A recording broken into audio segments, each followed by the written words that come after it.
Most people stay broke for life because no one taught them how money really grows. Working harder won't make you rich. Investing smarter mind. Step 1.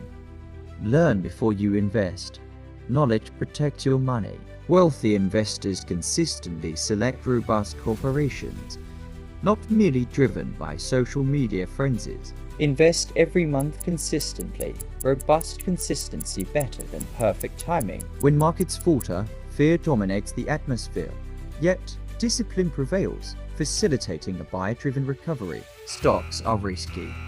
Prices crash. You can lose money if you panic. Diversification reduces risk. Never bet everything on one stock. Reinvest profits. Compounding turns small money into power. Emotional thinking destroys wealth, while patience builds it out. One disciplined year can change your financial direction. Wealth is amassed gradually. Eventually, it garners attention and becomes evident. You will make mistakes. Every investor does. Winners learn and continue.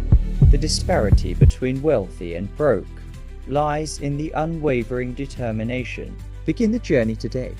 Your future prosperous self is eagerly waiting for you. Keep an eye out for smart monetary decisions.